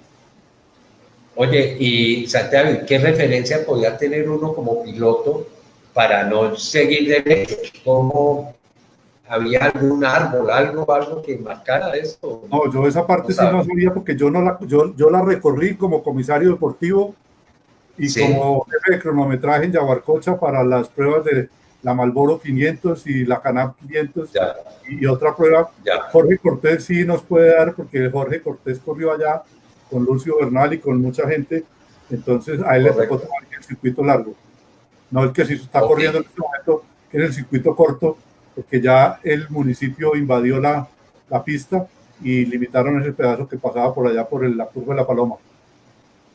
ya. Ok. ¿Qué te iba a decir? Esta carrera fue muy importante por también la calidad de pilotos y automóviles. Por decirte, aquí vemos, por ejemplo, el número 38.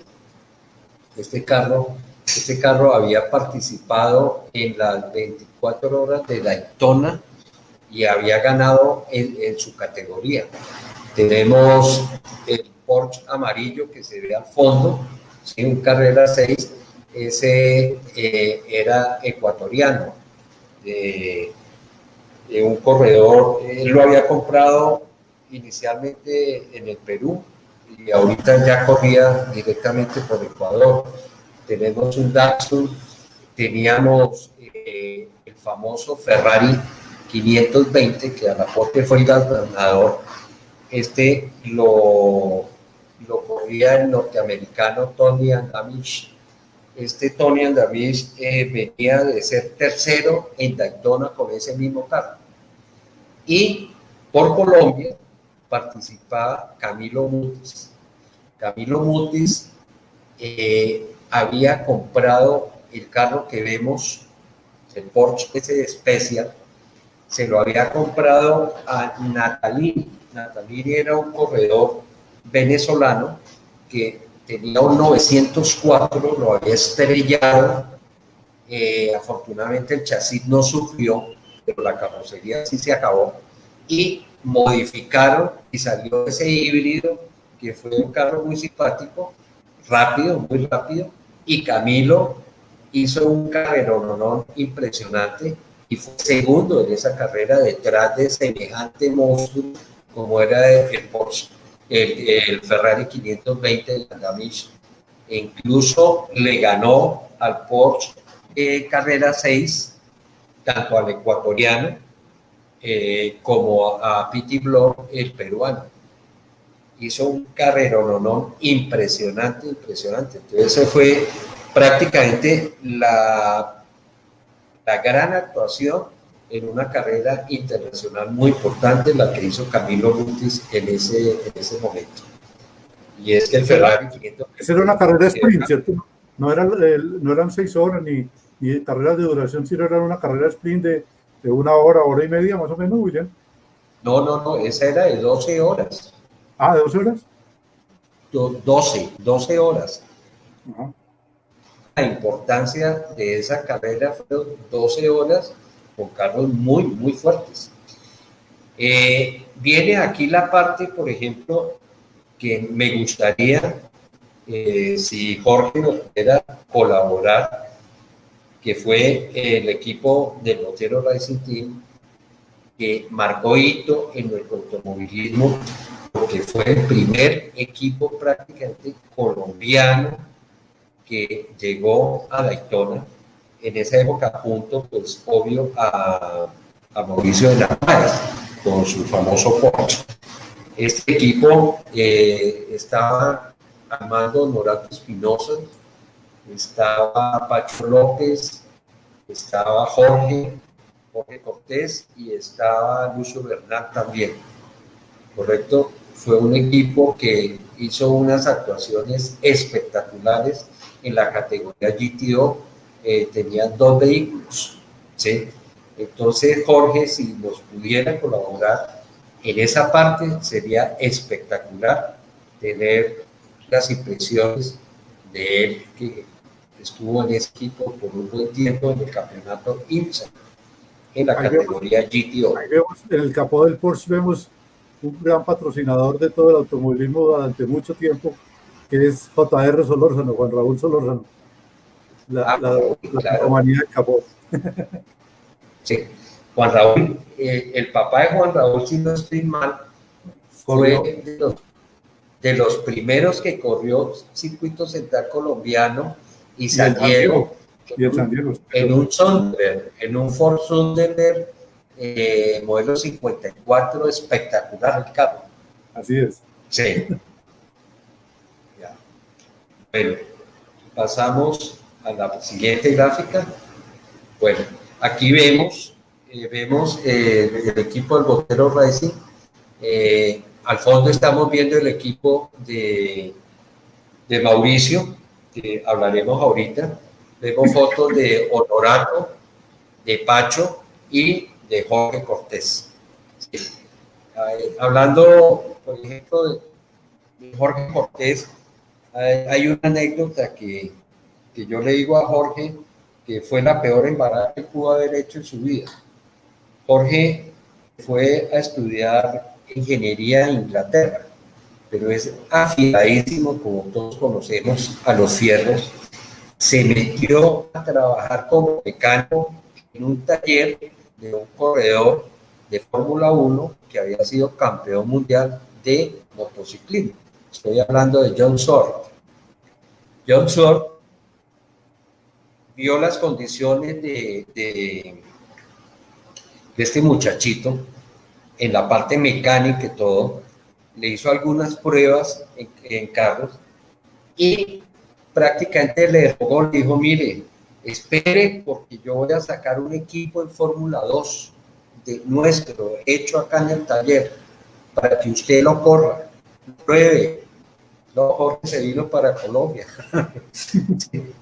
A poco tiempo ya sacó el equipo de Fórmula 2, ganó el campeonato europeo y posteriormente ya sacó el campeonato Fórmula 1. Entonces, Jorge, si se hubiera quedado, yo creo que hubiera sido el primer colombiano en Fórmula 1 en esa época. Y me supongo que fue cuando Jorge Cortés empezó como jefe de taller de ABC Automotriz, cuando empezaron los concesionarios de la Chevrolet con motores aquí en Colombia.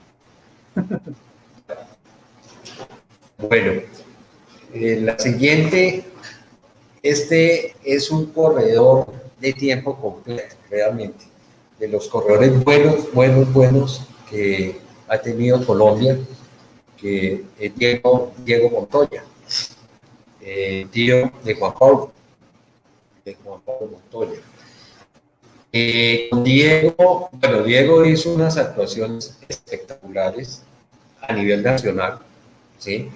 Tanto en la Copa Renault, en Cinca, si no estoy mal, y corrió la Fórmula Colombia, y creo que ganó la Fórmula Colombia. Posteriormente ya viajó a los Estados Unidos, compró un BM M1 y corrió en la categoría Daytona, donde hizo unas actuaciones muy buenas. Tal vez su primera carrera fueron en las 3 horas de Daytona. Corrieron con Roberto José Guerrero esa carrera. Posteriormente ya pudo correr en las 24 horas de Le Mans, ¿sí? A través de un grupo de corredores americanos, llegó a Le Mans y en su carrera ganaron en su categoría. En esa época Porsche dominaba totalmente y fueron novenos en la general, siendo pues de una categoría inferior.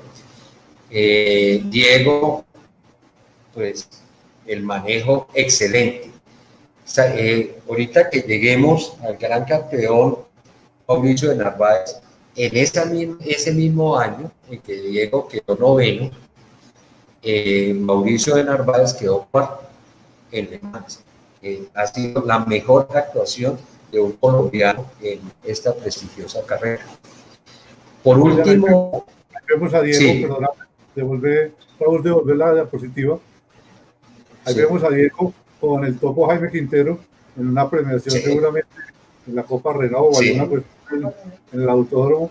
Ese es Jaime Quintero Calvo, nuestro presidente vitalicio en la federación. Y el ahí famoso se veía muy Topolino. Sí, excelente, un tipazo en todo sentido de la palabra. Con el topo era muy rico, él fue muy amigo de mi papá, entonces pude tratarlo bastante y era toda una anécdota.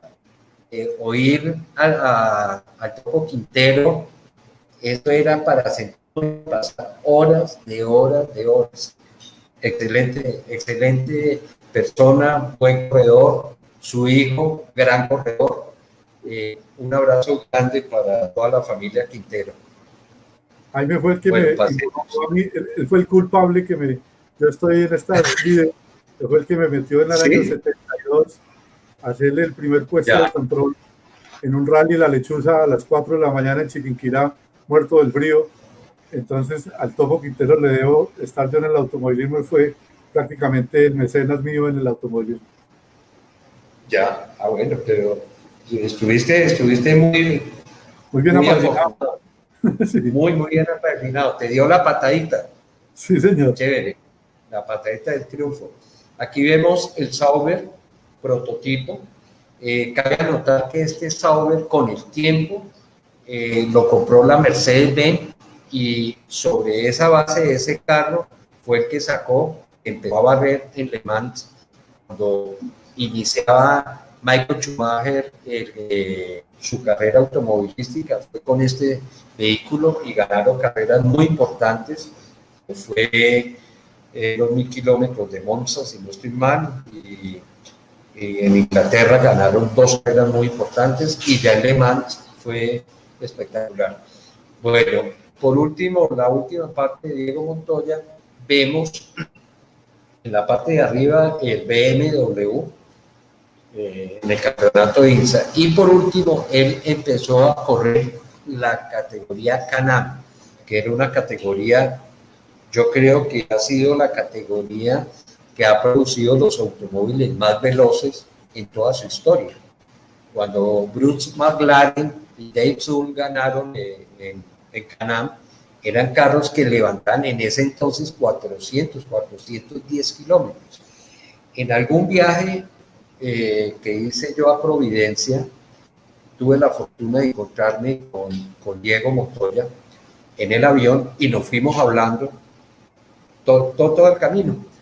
Entonces, él muy aficionado al buceo, entonces nos fuimos a bucear. Ahí conocí yo a Juan Pablo, tenía que como unos 7 años por ahí, ¿de acuerdo? Estaba todos los hijos de Diego y todo pasando en Providencia vacaciones. Y me empezó a contar Diego la experiencia de las pruebas que él hizo en varios carros de Can-Am y tuvo la oportunidad de manejar el Porsche, que era sacado del 917, un monstruo completo. Con ese carro ha sido el carro más veloz que llegó a los 420 kilómetros. Eso fue a principios de los 80 o finales de los 70, más bien. Y me decía Diego que esa oportunidad que él tuvo de manejar ese carro era impresionante cómo se mantenía la cabeza pegada totalmente al motor. Y cuando llegaba a la curva, igual que Fórmula 1 frenaba y ¡pum!, se iba de bruços, pues, que era impresionante. Ese fue pues lo de Diego. Aquí tenemos al gran Mauricio de Narváez. Mauricio, de verdad que gracias por ese gran triunfo en las 12 horas del Sebring. Mauricio fue un personaje, o es, perdón, es un personaje en el automovilismo impresionante, porque arrancó con las uñas. Hace poco, precisamente, Mauricio me mandó una foto que próximamente iré a publicar. Cuando él estaba estudiando en Inglaterra, conoció a la que hoy por hoy es su esposa, y ella lo relacionó con un primo de ella que vivía en las Guayanas, en la Guayana inglesa. En la Guayana inglesa, pues estaban haciendo una carrera, un campeonato de autos que se denominan autos de salón, que eran los autos de serie en pista y circuito. Y había mandado hacer el carro, un Vauxhall, ni más ni menos, para que se lo preparara Jack Brabham. Jack Brabham, campeón mundial de Fórmula 1 durante 3 temporadas, un mecánico de tiempo completo, impresionante. Entonces imagínate esa nave que prepararon para allá, para este país suramericano, y Mauricio se fue a correr esa carrera, ese campeonato, y se lo ganaron completo. Entonces está Mauricio muy pollito, recibiendo el trofeo y todo muy, el trofeo lleno de champaña y todo muy chévere. Bueno, Mauricio de Narváez arrancó prácticamente, pues arrancó con las uñas en Estados Unidos y corrió lo que quiso en Porsche. Fue un amante de Porsche impresionante, y por fin se le dieron las cosas en 1984 y se ganó las 12 horas de Sebring. Las 12 horas de Sebring a nivel internacional, a nivel calendario, creo, en ese entonces era la 4ª carrera más importante que había en el calendario mundial, que estaba Le Mans, estaba Daytona, estaba Monza, 2.000 kilómetros de Monza, y venía las 12 horas de Sebring. Y sigue siendo una carrera muy importante. Sobra decir que, por ejemplo, la ganó Juan Manuel Fangio, campeón mundial de Fórmula 1, que fue el único latino que la había ganado hasta que llegó Mauricio. Después el sobrino de Fangio creo que también ganó Daytona, y posteriormente el sobrino de Emerson Fittipaldi, el hijo de Wilson, Christian, también ganó Sebring. Bueno, pero la actuación de Mauricio fue impresionante, y fue el primer triunfo internacional de grandes ligas que obtuvo Colombia. Fue impresionante. Ahora, ese cuarto puesto en Le Mans es fuera de serie. Fuera de eso, fue en 1981, como vemos acá en la gráfica, fue declarado el piloto del año del campeonato IMSA, que eso tiene un valor muy grande. Y Mauricio es increíble. En Estados Unidos lo adora. Todo el mundo recuerda a Mauricio. Allá hay 3 personajes que adoran los gringos, que es Mauricio, Roberto José y Juan Pablo Montoya. Hablar de esos 3 es impresionante. Aquí vemos a Mauricio en el aniversario de las 12 horas de Sebring, los 50 años, si no estoy mal, donde fue invitado de honor y participó en el desfile. Cada corredor que había ganado iba en el carro marcado, ¿correcto?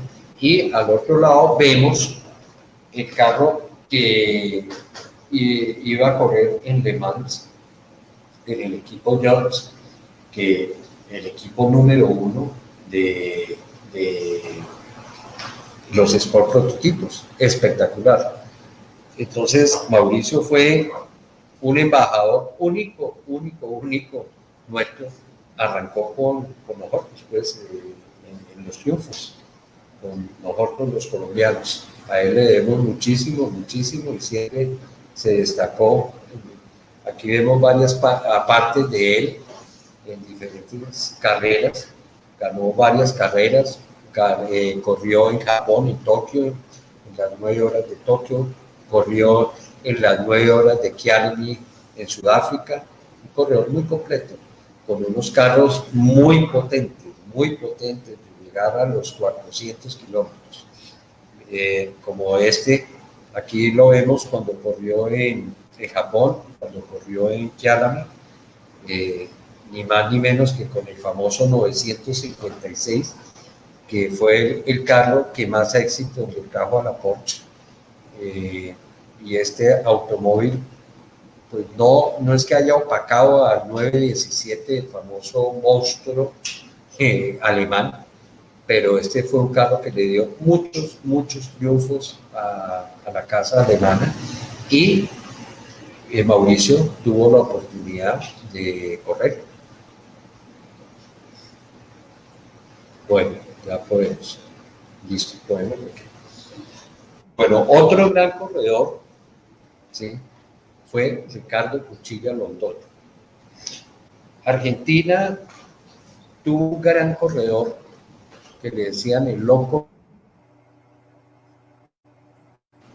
y Colombia tuvo un loco genial que fue Ricardo Cuchilla Londoño.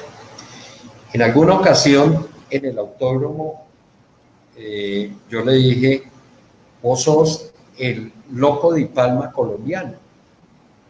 Y Cuchilla llegó y me dijo: William, esas son palabras mayores. El loco de Palma solamente es uno. Yo soy simplemente Cuchilla. Era un tipo muy sencillo, aguerrido como el sol, loco a morir en el aspecto de no se rendía absolutamente por nada, y en lo que cogiera ganaba. Cuchilla fue el primer piloto colombiano inscrito para un gran premio en Fórmula 1, antes que Roberto José Guerrero. Desafortunadamente, la licencia no le había salido, y en el momento de correr, no lo dejaron correr. Es más, el carro tuvo que Max Schurer, un suizo muy bueno que tenía la Fórmula 1 en esa época, clasificó el carro, lo corrió, y si no estoy mal, quedó de octavo. Team Sainz era un carro de media tabla para abajo, ¿ya? Entonces, ahí Cuchilla le dijeron: señor, usted tiene que sacar su licencia, entonces tiene que hacer en categorías inferiores, y se fue a Inglaterra a correr en Fórmula 2. Estando corriendo en Fórmula 2, entonces pasó a los Estados Unidos y se metió al campeonato IMSA. Ya, ahí corrió en Porsche, corrió en BMW, corrió en varios carros, ahí lo estamos viendo, y terminó, antes de los Estados Unidos, había una categoría bien interesante en Europa, que era la Fórmula Aurora. Esta Fórmula Aurora era los automóviles del año anterior de la Fórmula 1, los de esta categoría, prácticamente el mismo automóvil, y hacían un campeonato por toda Europa. Ahí participó Ricardo Cuchilla Londoño, no le fue mal. Participó también un peruano, Jorge, bueno, que es comentarista hoy por hoy. Y ahí fue cuando Cuchilla pasa al campeonato IMSA. Ahí lo tenemos en la Fórmula Aurora, donde hizo, si no estoy mal, un 7º puesto, un 5º puesto también. Y por último, en la carrera, en esa época, teníamos corriendo a Mauricio de Narváez, el campeonato IPSA, teníamos corriendo al Botero Racing Team y teníamos corriendo a Cuchilla Londoño. Estamos hablando de cero. Posteriormente pasa Cuchilla a correr en Estados Unidos y Canadá en el famoso Lola, ¿sí? Que hoy por hoy lo tienen los Lopatowski, ¿sí? Era un carro sumamente veloz y Cuchilla fue el piloto del año de esa categoría de la Fórmula Can-Am. El campeón fue Patrick Tambay, que venía de correr en la Fórmula 1, y como anécdota, por ejemplo, Cuchilla quedó a la altura de Keke Rosberg, por ejemplo, que corría en ese campeonato. Cuchilla quedó, si no estoy mal, en el campeonato como de 13 o 14, Keke quedó como de 15, le ganó a Keke Rosberg. Estaba Bob Rehan, corría también, o sea, corredores de quilates. En alguna ocasión, hace unos años, le pude mandar a Patrick de Tambay la foto. Devolvamos un momentico a Patrick de Tambay la foto que está con Ricardo, y Patrick se emocionó mucho y me preguntó por Ricardo. Desafortunadamente, pues Ricardo ya había partido para el otro lado, y pues le manifesté eso y sintió mucha pena. Me decía que un gran corredor y una gran persona. Ese fue el gran Ricardo Cuchilla Londoño. Bueno, pasemos a la otra. Viene José Guerrero, el hito colombiano. Roberto José Guerrero fue prácticamente no, fue el corredor que abrió las puertas a la Fórmula 1 a Colombia. No la abrió de inmediato, pero Juan Pablo Montoya, posteriormente, el objetivo era llegar a lo que llegó Roberto José Guerrero. Roberto arranca con la Fórmula Ford, arranca en la Fórmula Vauxhall, ¿sí?, de Jimmy Cruiser. De 8 carreras, ganó 6 carreras. Se ganó una beca y le permitieron correr en la Fórmula Ford. En esa Fórmula Ford inglesa gana 3 carreras, queda tercero en el campeonato, pasa a la Fórmula 2, pelea el campeonato hasta el final, a la Fórmula 3, pelea el campeonato hasta el final con Stefan Johansson, ¿sí? Perdió el campeonato por 1,5 puntos, si no estoy mal.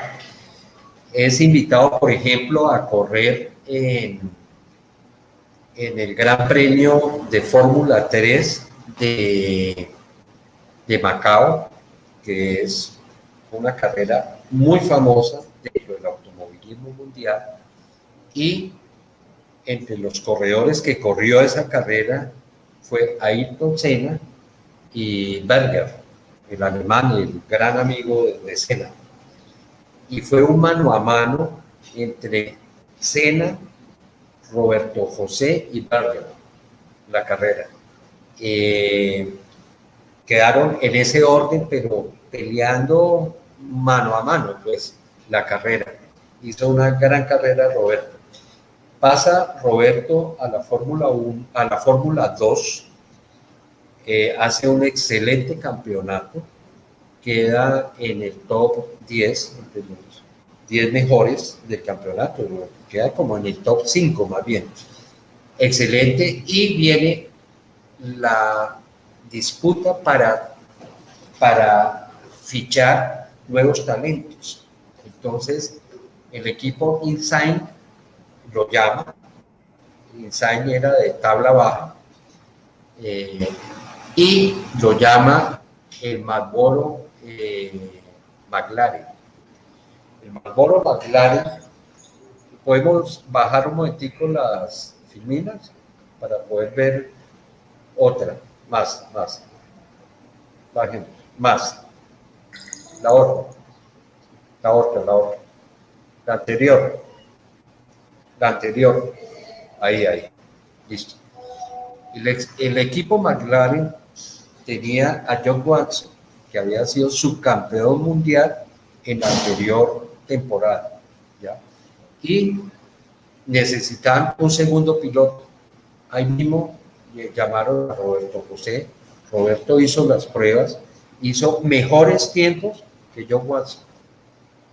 O sea, la entrada era eminente directamente a McLaren. Sin embargo, llegó una propuesta con muy buena bolsa, que era Andrea de Cesaris, italiano romano. Su papá era el distribuidor de la Marlboro en toda Italia. Entonces la butaca fue para Andrea de Cesaris. Lo llaman de Braham, ¿sí? Donde estaba Nelson Piquet, era el piloto número 1, pero Nelson no quería mucho que quedara un piloto latino en ese equipo, y llamaron a Ayrton Senna y llamaron a Roberto para que hicieran pruebas. Los dos le hicieron muy bien y todo, pero desafortunadamente no lo llamaron. Y así es como lo ficha Insign, un equipo muy pequeño, sin mayor presupuesto. Su mejor actuación fue un 8º puesto, habiendo salido prácticamente en la cola del pelotón en el Gran Premio de Alemania. En alguna ocasión, por ejemplo, para el Gran Premio de Mónaco, en esa carrera, no le llegaron las llantas. Y tuvo Niki Lauda, que corría para Ferrari, le facilitó un juego de llantas usadas para ver si podía clasificar, pero no eran usadas, no pudo clasificar.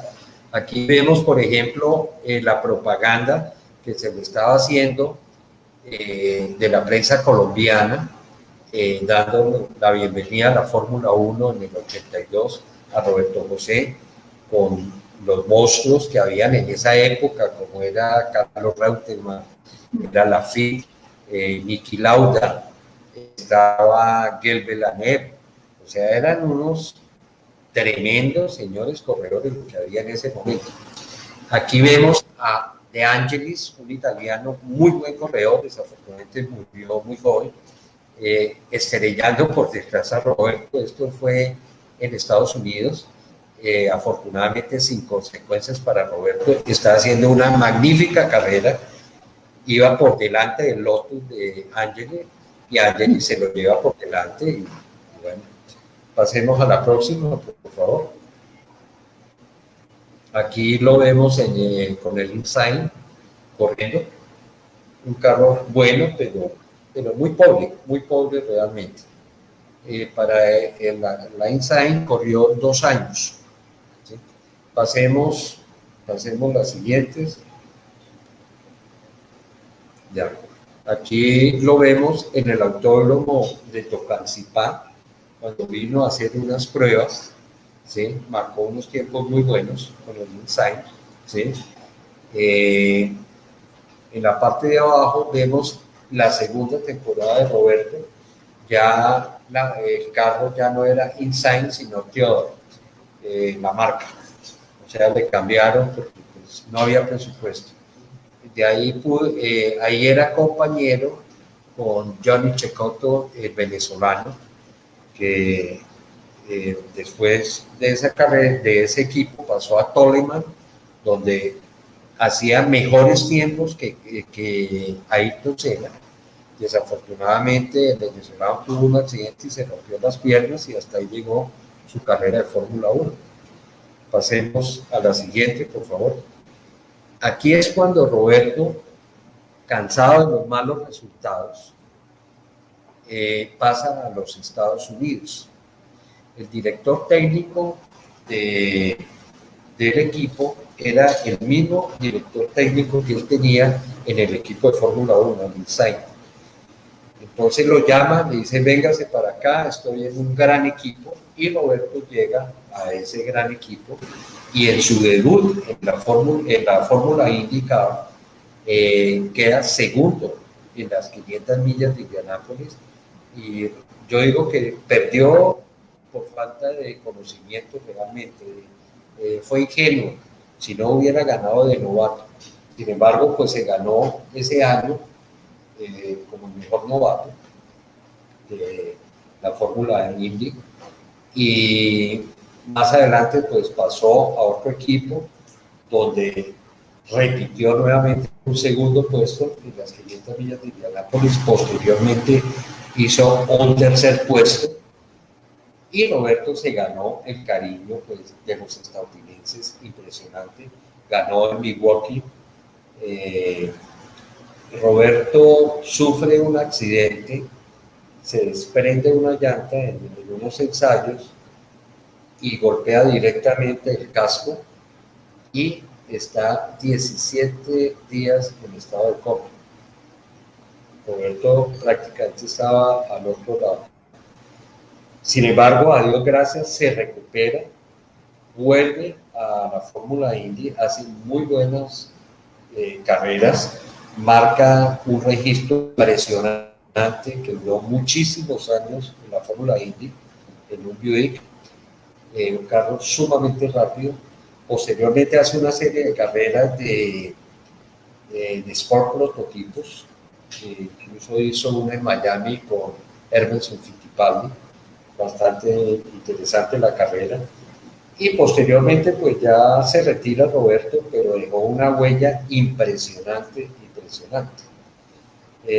Una anécdota de Roberto, por ejemplo, cuando Sebastián Saavedra iba a correr las 500 millas de Indianápolis, Wilson, el papá de Sebastián, me dice: William,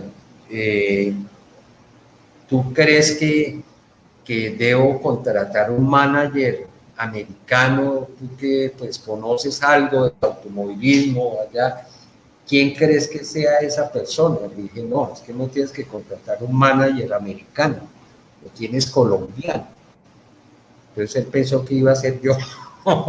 No, dije, ese se llama Roberto José Guerrero. ¿Quién mejor que Roberto conoce Indianápolis? ¿Quién mejor que Roberto conoce la fanaticada, el campeonato? Entonces llamo yo a Roberto, le digo: Roberto, mira, este muchacho está empezando y todo. Y Roberto se ofreció y se convirtió en el guía de Sebastián Saavedra. Posteriormente, cuando Sebastián estaba aquí en Colombia, me dice un día, me dice: oiga, William, gracias, mil gracias por ese contacto, porque era impresionante. Donde entraba Roberto, todo el mundo abría las puertas, de pasadito yo. Entonces, cuando él empezó a relacionarme, a presentarme y todo, me di fue a conocer, no me di a conocer ni siquiera en las 500 millas. Me di previa a las 500 millas gracias a Roberto. Hicieron muy buena amistad, y el desempeño pues, de Sebastián fue espectacular, con una pole para Indianápolis. Entonces, es uno de sus anécdotas simpáticos. Bueno, pasemos el anterior. Don Santiago, ¿cómo están? Esa tertulia está muy interesante. Realmente no quisiera que corriéramos pues porque les voy a contar a la comunidad del museo pues que estamos como en la mitad de la charla. ¿Me alcanzan a escuchar? Sí, señor. Estamos aproximadamente en la mitad de la charla, estamos en la parte donde estamos hablando de pilotos que le dieron muchas glorias a nuestro deporte. Vamos a comenzar con Juan Pablo Montoya, luego hablaríamos de automovilismo años 70, 80, 90 hasta el 2000, y cerraríamos con grandes embajadores en el exterior a partir del año 2000. Entonces quería proponerles a don William y a don Santiago que dejáramos esta otra parte para no hacerlo como de afán, sino darle pues como su tiempo, como lo hemos hecho hasta ahora. Para la segunda parte, dentro de 8 días, tenemos que cuadrar pues detalles ahí con los siguientes invitados, pero sería como la idea. No sé qué les parece, don William y don Santiago. Perfecto, me parece perfecto para poder hacer un barrido muy, muy parejo, no tan rápido. Se nos cayó el internet de don William, pero bueno. Sí, me parece muy buena idea, y hagámoslo así. Citemos a nuestros invitados para las 6 de la tarde, hoy en 8 días, y seguimos con la segunda parte de la tertulia. Claro que sí. Para terminar, pues, don Santiago, ahora que don William no sé qué le pasó, se le fue el interno un poco, vamos a terminar un poquito con las preguntas de la gente, las observaciones que nos han venido diciendo, ya usted me irá comentando. Bueno, vamos a ver. Pero espero que no me corchen porque toda esa historia que sacó William.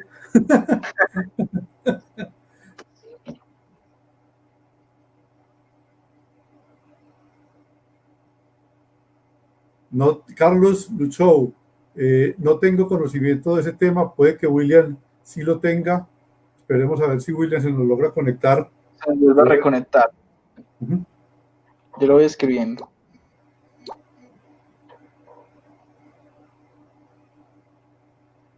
Juan Camilo Laya nos pregunta nos dice que muy buenas estas historias y que si hay algún libro. El Club Los Tortugas ha escrito un libro y ha editado varios libros sobre la parte de los clásicos y antiguos, pero con estos artículos que estamos haciendo con William Pieri y en cabeza de la Federación Colombiana de Automovilismo, de la historia del automovilismo, queremos que se vayan coleccionando por parte de ustedes todos estos documentos para que el día de mañana podamos crear un documento muy valioso para el automovilismo colombiano y para los que nos gusta seguir estas huestes del automovilismo. Por aquí nos saludan desde Costa Rica. Saludos desde Costa Rica, Juan Pablo Castañeda, hola. Creo debe ser colombiano, está por allá y mira que le gustan los fierros porque tiene un carro bien arreglado. Por acá vamos a ver si nos lo corchamos, don Santiago. Eric Regnier, mi padre Claudio Regnier, corrió varios años en el Central Colombiano y se lo logró en algunas oportunidades. Claudio Regnier y Eric, ellos están radicados en la ciudad de Cali y ellos ahorita arman unos carros espectaculares, son diseñadores y en este momento están como las cabezas visibles de lo que es la mecánica del automovilismo en el occidente colombiano. Yo logré conocer al papá de Eric cuando corrió aquí en una doble, si mal no estoy, era el circuito Tibito, en un Corvette Stingray, que eso era una máquina de locos. Bueno, nos saludan desde Manizales y también nos escriben desde la Federación Colombiana de Automovilismo Deportivo y nos saludan y nos dicen, aquí nos está llamando don William, vamos a contestarle, nos dicen que un saludo especial de parte de don Mauricio de Narváez que está observando todo el directo por Facebook. Mauricio, buenas noches, muchas gracias por tu saludo. Aquí estuvimos recordando tus logros y siempre te tendremos enfrente como uno de los estandartes de nuestro automovilismo internacional.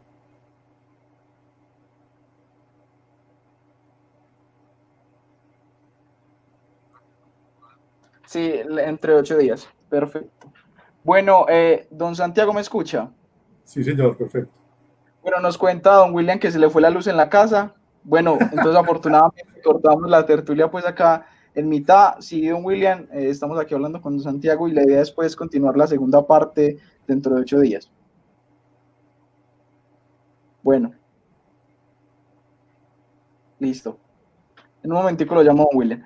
Bueno, don Santiago, de parte pues del Museo del Transporte, muchas gracias por el tiempo, por la historia y esperamos pues dentro de 8 días seguir hablando un poquito más de historia acá, de historia del automovilismo en Colombia. Con mucho gusto, Raúl, muchas gracias por la invitación y a todos nuestros invitados, que pasen buena noche. Muchas gracias. Cordialmente invitados dentro de 8 días. Feliz noche a todos.